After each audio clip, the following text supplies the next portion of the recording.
He had a long life, closer to 60 than to 50. How many men can say that? Still, I thought it would be different. Sir Arlen died the way he lived, as a Hedge Knight, riding from keep to keep, taking service with this lord and that lord, fighting in their battles, and eating in their halls until the war was done. Then moving on. There were tourneys from time to time as well.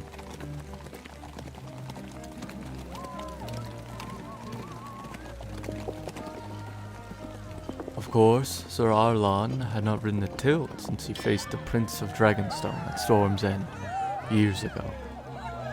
They rode against each other again and again. How many times was it? 7? No matter. Although he lost, he deemed it a victory. It is not every man who can boast that he broke 7 lances against the finest knight in the 7 kingdoms, he said. That is how I thought he would die, on the battlefield, not on the side of a muddy road. But Sir Arlan used to watch the sunset and say to me, "Another day done, and who knows what the morrow will bring us, eh, Dunk?" Well, one morrow brought the rains, the one after that had brought wet gust winds, and the next a chill. The 4th day the old man was too weak to ride, and now he is gone, buried in a pathetic grave without even a septum to say some prayers over him. Only me. I'd leave you a sword, but it would rust in the ground. The gods will give you a new one, I guess. I wish you didn't die, sir. You were a true knight, and you never beat me when I didn't deserve it. Except the one time in Maidenpool. It was the inn boy who ate the widow woman's pie, not me, I told you. It don't matter now. The gods keep you, sir. What now, Sweetfoot? If I sold the Thunder and Old Chestnut, and the saddles and the burls too, I'd come away with enough silver to... No. The life of a Hedge Knight is the only life I know. I could find another Hedge Knight in need of a squire to tend his animals and clean his mail. Or I could go to some city, to Lannisport or King's Landing, and join their city guard. Or... It fits my grip as well as it ever fit his.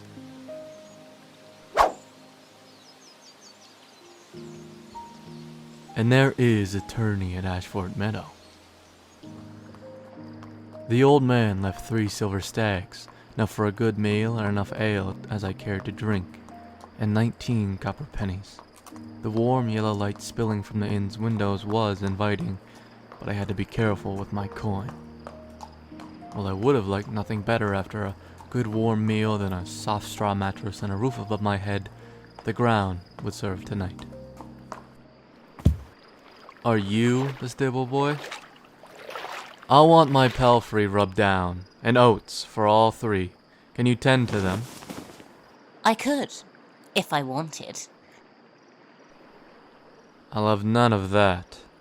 I'm a knight, I'll have you know. You don't look to be a knight. Do all knights look the same? No, but they don't look like you, either. Your sword belt is made out of rope. So long as it holds my scabbard, it serves.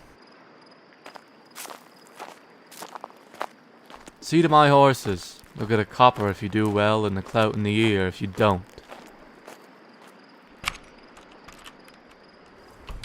Sit where you like. Is it ale you want or food? Both! There's good lamb, roasted with a crust of herbs and some ducks my son shot down. Which will you have? Both! Well, you're big enough for it. Will you be wanting a room as well? No, some food, some ale, and it's on to Ashford for me. How much farther is it? A day's ride. Is my boy seeing to your horses, or has he run off again? No, he's there. You seem to have no custom. Half the town's gone to the tourney. My own would as well if I allowed it. The boy would rather swagger about with soldiers, and the girl tends to sighs and giggles every time a knight rides by. Couldn't tell you why. Knights are built the same as other men, and I never knew a joust to change the price of eggs. You're bound for the tourney yourself?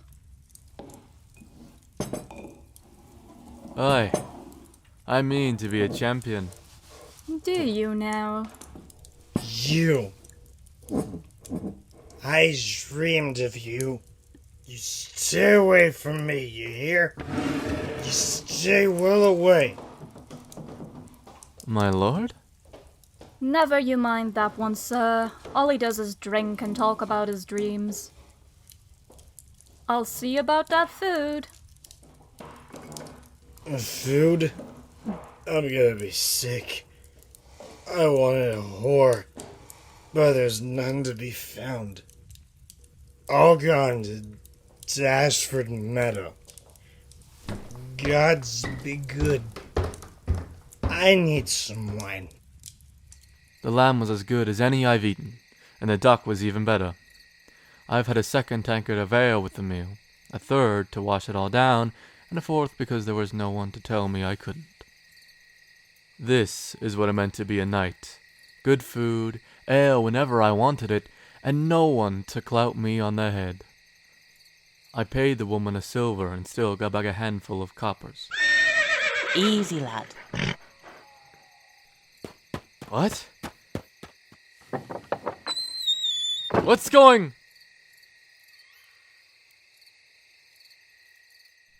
On.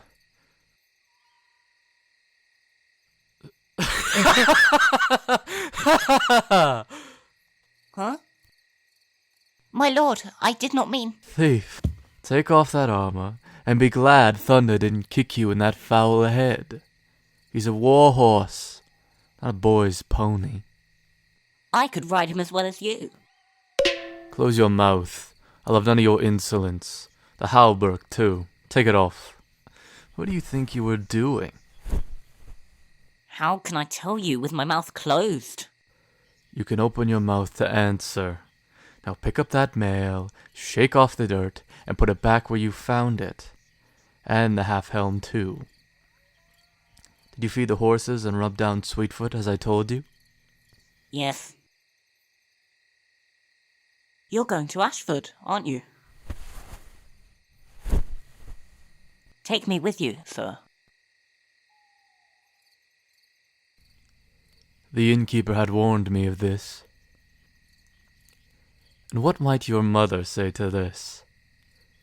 My mother? My mother's dead. She wouldn't say anything. What about... Didn't make any sense, but my head was still a little fuzzy from the ale. Perhaps he was only apprenticed to the innkeep. Are you an orphan boy? Are you? I was once, till the old man took me in. If you took me, I could squire for you. I have no need for a squire. Every knight needs a squire. You look like you need one more than most. And you look like you need a clout in the ear. Fill me a sack of oats. I'm off to Ashford, alone. It was a pity I couldn't take him with me, but he had a good life there at the inn, a better one than he'd have squiring for a Hedge Knight. Taking him would have been no kindness. Here, lad, for your help. Taking him would have been no kindness, I told myself again. Yet, as I headed down the road, I could feel the stable boy watching my back, sullen and silent. Ashford Meadow. The old man had ridden with some of these knights. Others I knew from tales told in common ruins and round campfires. I never learned the magic of reading and writing, but the old man had been relentless when it came to teaching me heraldry. The nightingales of Lord Charon of the Marches, the crowned stag for Sir Lionel Baratheon, the laughing storm, the Tarly Huntsman, House Dondarrion's Purple Lightning, the Red Apple of the Fossaways, Lannister, Penrose, Marbrand, Hightower, Frey. It seems as though every lordly house to the west and south had sent a knight or 3 to see the fair maid and brave the lists in her honor. A threadable wool cloak would be my shelter that night. My supper would be a hard, stringy piece of salt beef. If I made my camp upon that gaudy field, I would suffer both silent scorn and open mockery. A few would perhaps treat me kindly, yet in a way that was almost worse. A hedge knight must hold tight to his pride. I must earn my place in that company. If I fought well, some lord may take me into his household. Then, fresh meat every night in a castle hall and my own pavilion at tourneys. But first, I must do well. On the outskirts of the great meadow, a good half-mile from town and castle, I found a place where a bend in the brook had formed a deep pool. It was a pretty spot, and no one had laid claim to it. This would be my pavilion, a pavilion roofed with leaves, greener even than the banners of the Tyrells and the Estermounts. It had been a long day. I was covered in the dust of travel. He insisted that we wash ourselves head to heels every time the moon turned, whether we smelled sour or not. Now that I was a knight, I vowed to do the same. Afterward, I sat under the helm and let the warm spring air dry my skin and watched the dragonfly move lazily among the reeds. I wondered why they would name it a dragonfly. It looked nothing like a dragon. Not that I had ever seen a dragon, but the old man had. I heard the story 100 times. "Tell me about the dragon, sir," Again? he'd say. I was just a little boy, and my grandfather took me to King's Landing. While we were there, I saw the last dragon. Some say King Aegon poisoned her. The third Aegon, that would be, the one they named Dragonbane. None of her eggs ever hatched. It was the year before it died. She was a green female, small and stunted, her wings withered. Aegon the Unlucky. He was afraid of dragons, for he'd seen his uncle's beast devour his own mother. The summers have been shorter since the last dragon died, and the winters longer and crueler. And the dragon raised its head and roared. Along the edge of the field, dozens of merchants had erected their stalls. Die, beast! Have at thee!